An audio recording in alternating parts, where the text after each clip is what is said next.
So Big Juggernaut strikes again. He dominates Joseph Parker, and that's the word, dominates Joseph Parker, beats him up, manhandles him through 10 rounds before knocking him TFO in the 11th. Going into the fight, I was thinking it would be a nip and tuck affair and that maybe Joe Joyce takes a split decision or something like that, particularly with him being the home fighter, you know, British, and also it was on his network BT, the network he fights on, and a Frank Warren show rather than a Ben Shalom show as Parker's with Shalom. But yeah, it wasn't close at all. And I think we all have to acknowledge now that Joe Joyce is one of these guys who fights to the level of his opposition. In fact, he's an extreme example of somebody who fights to the level of his opposition. Because going into the Daniel Dubois fight, people were saying, nah, the guy's too open. Dubois is going to be able to hit him at will. He's going to knock him out. I don't care how good his chin is. Based upon what they'd seen of Joyce previously, the shots he was getting hit with. And a similar situation here with Parker, people thinking he was just going to get totally schooled because look at the shots Christian Hammer hit him with. Look at the shots that Carlos Takam hit him with.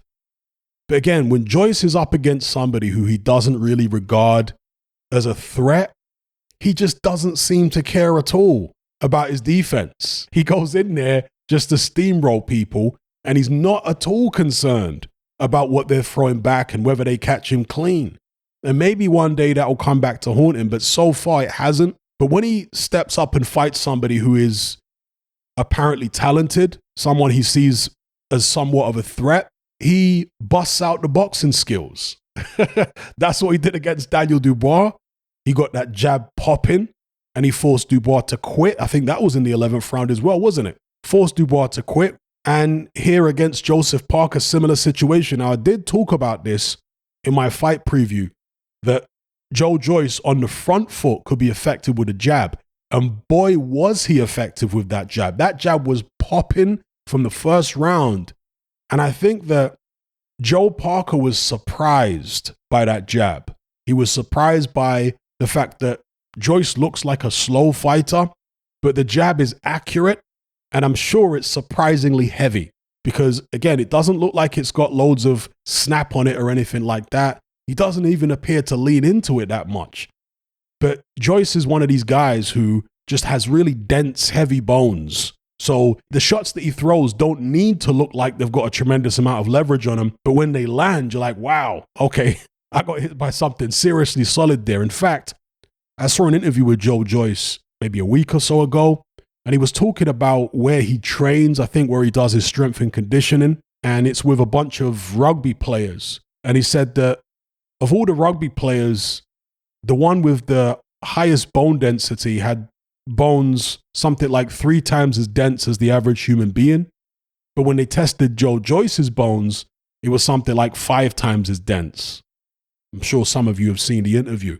And yeah, I think that kind of comes through in his fights because he's hitting people with jabs that look fairly innocuous, but they're doing tremendous damage immediately. Like after 3 rounds, Joseph Parker looked like he'd done about 12 just from the Joe Joyce jab. Joyce hadn't even started landing the power shots yet.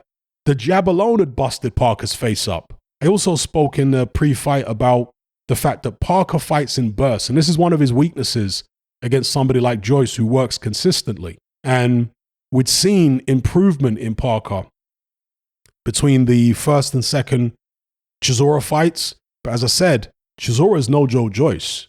Chisora's nowhere near as, these days anyway, relentless as Joyce. He's not as big as Joyce. He can't hit you with a jab before he comes in with the power shots. You know, he can't do that. He's not as physically strong. That's another thing I think Parker was shocked by, is just how ridiculously strong Joe Joyce is. He's not a big pumped up weightlifter type guy. He's just a naturally big, burly, solid man. Like a rugby player in terms of his size and physique, just a naturally strong guy. And I think Parker was very surprised by how strong he was. I mean, he was just able to manhandle Parker on the inside with ease in the early rounds. Just no effort at all, moving him around. And there were times when Joyce would kind of shove Parker or pull his head around, and Parker would like go reeling. And this is in the first few rounds. So I think the physical strength also took its toll on Parker, as well as the fact that Joyce is just relentless. He's on you with that jab. He's hitting you with it, jabbing to the body. Parker clearly made a concerted effort to go to Joyce's body, I think based on that Brian Jennings fight. But Joyce was ready for that, and he was countering with body shots. Also, there was a nice move that Joyce was doing throughout the fight, which I think discouraged Parker from throwing body shots. When Parker would start his body attack, he would often start with a left hook, and Joyce would counter with a right hook to the head. So Parker's going to the body, and Joyce is countering with a right hook. That happened over and over again in the early rounds, and Parker was just getting so tired that he started exclusively going to the head pretty much as the fight progressed, because he was looking for a knockout, right? Looking for a knockdown or to hurt the guy, do something to try and keep him off, because the body attack wasn't having the desired effect. But also I do think that Joyce's counter right hands were making Parker a bit tentative about going to the body again. So yeah, Joyce was just on him like white on rice, beating him up with a jab. I think it was the second or third round where Parker was all over the place. I mean, after a couple rounds, Parker looked knackered. And I don't know how much of a factor this played. Maybe it was a big factor in the fight. But Parker coming in at his career heaviest is not a good look. And I can only imagine that that had something to do with the fact that he's training with the Furies now, with Andy Lee and what have you, because Javon Sugar Hill obviously believes in heavyweights coming in heavy rather than them trying to boil down to weight. I always felt as though Parker needs to come in light against the big man. Again, same thing I was saying with Usyk. When Usyk was going in against AJ and there was all this talk of him coming in at 230, I was totally against it. I was like, nah. You're giving away the main advantage you have over a big heavyweight, which is speed. Why are you going to come in at 230? You can't compete with a big man in terms of strength. It's not going to happen. And you're going to lose the speed, which is the main advantage if you piling on all that weight. Don't do that.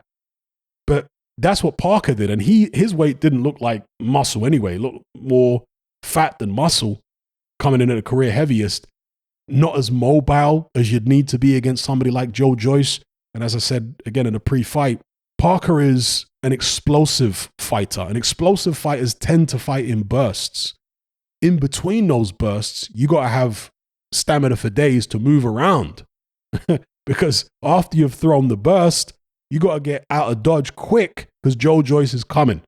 And I'm sure you guys will have noticed that whenever Joe Joyce gets cracked with a big shot, and he did get caught with some big shots in this fight, because it was like a red rag to a bull for Joyce when he saw Parker getting tired. And that's when Joyce started really, squaring up the shoulders a bit and trying to crank that left hook and catch Parker with some bigger shots. And that's where he did walk onto a few. But as ever, his punch resistance seems to be very, very good. I know Joe Parker isn't the biggest one-punch knockout artist in the world or anything like that, but he's still a big, strong man and he's explosive. And Joyce barely blinked when he got caught flush in the face. So, Parker managed to catch him a few times with some nice shots. But when a guy walks through your best punches, that's also discouraging. Not only walks through your best shots, but then he's punishing you and he seems to get angry. Joyce always gets revved up whenever he gets caught clean. And he comes for revenge immediately. Maybe one day somebody can punish him for that. They can lure him into a trap. But Joe Parker wasn't that guy. Again, not as mobile as you need to be against someone like Joyce. Far too heavy. And just wasn't ready for the relentless onslaught. Again, an explosive fighter who fights in bursts. He's always been like that, Parker. But Andy Lee wasn't able to get him fit enough, or whatever the case may be, to fill in the gaps. If you're not going to work more, then you got to move more. And Parker wasn't able to do either. He was a sitting duck for Joe Joyce, really. And Parker was fighting back, yes, but he looked like it was a hell of a struggle for him to get through every round. Even some of the rounds that Parker won later on in the fight, I think I only gave him maybe 4 rounds in the fight, 3 or 4 rounds. Even in some of the rounds that Parker won, it was a massive struggle for him. And Joyce looked more comfortable in those rounds. So yeah, excellent performance by Joyce. His distance control in the early rounds was fantastic. And I think we have to acknowledge that about Joyce now. He did it in, again, the Dubois fight, excellent range control, using his jab, hurting the guy, using that reach. And when I say hurting him, I mean busting up his face, not allowing him to get his shots off. And he's a very physical fighter, Joe Joyce. We talk about Anthony Joshua not being physical enough against the smaller man. This is what people are talking about when they say AJ needs to go in there and do such and such to a guy like Usyk. Joyce was all over Joe Parker, like, again, white on rice. In the clinches, he was pulling him around. He was leaning on him. He was walking him back to the ropes, leaning on him while he was on the ropes. And when you're in there with a man that size, like Joyce was, 270? And there's not much fat on him at 270. He's just a really, really solid human being. When you see Fury at 270, he's flabby. When you see AJ at whatever his highest was, close to 260, he's so muscular at 260, AJ. He can barely move, do you know what I mean? But with Joyce, he's just a naturally big, solid man at 270. And he can move, and he's got stamina and work rate and everything at that size, Just a tremendously big, strong human being. And Parker found out the hard way what it's like going up against an oak tree like that. So, yeah, excellent range control from Joyce. Good boxing skills, good boxing brain. So, again, to reiterate, we have to acknowledge that we can't expect Joyce to go in there against whoever, Usyk, Fury, AJ, Wilder, the same way that he went in against Christian Hammer. He's going to be thinking a lot more. He's going to be using that jab. And he is an optical illusion. Because his hands are so slow and he cranks the shots and all that, it makes you think, well, surely this should be someone that's easy to counter. Surely this should be someone that's easy to outbox. But he's clearly more effective than he looks, because just look at the results. I've never seen Joseph Parker look so badly beaten up in a fight, ever. And you could say, well, maybe he's deteriorated somewhat, but people were impressed by the Derek Chisora performance. I mean, he looked good, right? It's against an aging Chisora, yes, but he handled him a lot better than Kubrat Pulev or, many other people. So, yeah, I think Joyce is better than a lot of people realize. And the finish in round 11 was a tremendous shot. Parker actually had his hands up as if the left hook could have been blocked, but Joyce managed to sneak that left hook in. It was almost inside the guard, and it caught Joseph Parker on the chin, and down he went. He just crumpled to the canvas in the corner. You knew the way he went down that he wasn't getting up because he was exhausted at that stage. And again, I think the weight may have had something to do with why he was so tired.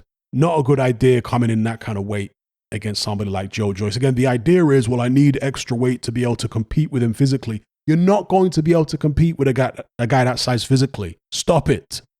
I've been saying this for years. Again, going back to what I said about Usyk. This idea that he needs to come in with bulked up 230. This is absurd.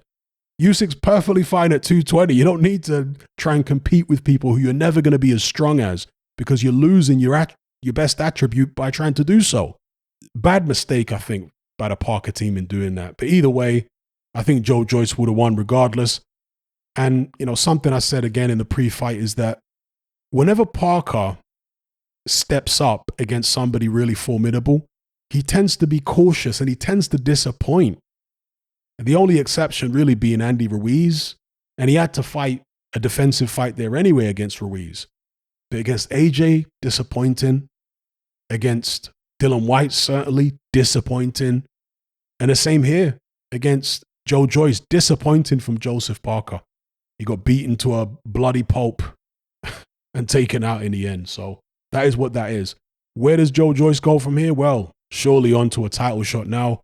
He's WBO international champion or something. What was it? Yeah, interim. Oh, okay. This was actually an interim championship fight. I think I might have covered that actually in a previous video, but still, he's interim champion now. So they're going to put pressure on Alexander Usyk or whoever holds the WBO belt by, let's say, the middle of next year to fight Joe Joyce. So that's his next step. As far as Joseph Parker, I know some people are going to call for him to retire. Parker's still a relatively young man. He's had quite a lot of tough fights by now, so maybe there's wear and tear. I think the logical thing for Parker to do, if he wants to fight on, is the rematch with Dillian Whyte.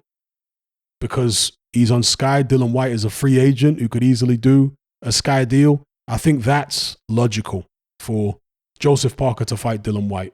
Let me know what you guys think in the comments below. Where do you see Joseph Parker going from here? You know, one of the things that I've been critical of Parker about over the past couple years is how almost sycophantic he is with Tyson Fury. And I always felt like, how ambitious can you really be as a heavyweight contender if you're basically a lackey and a fanboy of one of the champions? Like, you should be looking to fight that guy. You should be looking to take that guy's head off. But instead, you've attached yourself to him like a part of his team. He's one of your contemporaries. He's, you know, just a couple years older than you. You're a former champion. He's a current champion. Why are you acting like you're his cheerleader? Just says something about Parker's mentality to me, that he would position himself as a Fury lackey. It's like he lacks ambition. Do you know what I mean? So I think that's also been one of Parker's issues over the years, the lack of tenacity, the lack of wanting to be the absolute number one. And look, he's gone in there and he's fought top guys. He's fought AJ, he's fought Dillian Whyte, he's fought Joyce now. But when he fights them, there's just something missing. Again, we saw it here against Joyce as well. There was some people in the comments of my pre-fight video who were saying that they can't understand why there's ambiguity about the winner of this fight. They said that it's obvious Parker's going to win. Not so obvious, evidently, right? Because again, Joyce is an optical illusion. Don't get caught out by that. I was talking about that when Joyce turned pro, because he just looks so awkward and clunky. But then you look at his amateur record and the people he beat in the amateurs. This guy beat Hrgovic in the amateurs. This guy got to the Olympic final in the amateurs, and many people feel like he should have won gold. This guy was a top international amateur for years, Joyce. Like, you don't get to do that unless you got something about you. So he's clearly better than he looks, right?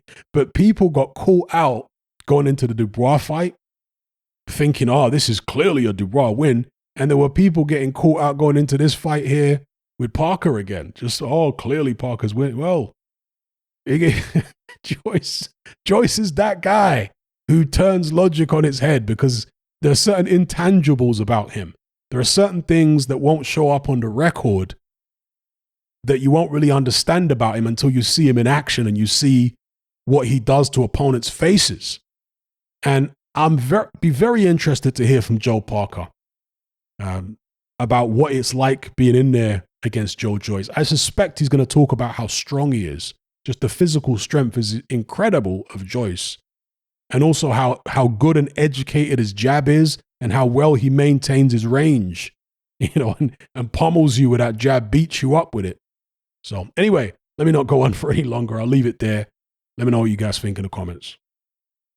If you're tired of the biased narratives and mass censorship on mainstream platforms, and you want to be part of a community of critical thinkers who love free speech just as much as you do, then come and join me on Patreon and access my weekly no-holds-barred, censorship-free podcast where we lift the lid on a wide variety of controversial topics. It's not mainstream friendly, it's not politically correct, but that's the whole point. We dare to stand as a beacon of reason against an army of insanity. Just head on over to my Patreon page and select the tier called Hatman Hot Topics. You'll gain access to a minimum of 2 hours of exclusive content every single week, including podcasts, videos, interviews, live stream Q&As, as well as my popular Confessions of a Nightclub Bouncer series. Not to mention a vast back catalog of hundreds of hours of previous episodes. You can listen via the Patreon app with the option to download in high quality MP3. We've also got an Element group where you can come and chat and hang out with myself and other members. Unlike Discord, it has full end-to-end encryption, is decentralized, and it's 100% censorship free. You can also send voice notes as well as much larger audio and video files than you can on Discord. So come and sign up on Patreon. There's no contract, there's no commitment. You can cancel at any time, and it's cheaper than a cup of coffee. So I'll see you over there. I'm out.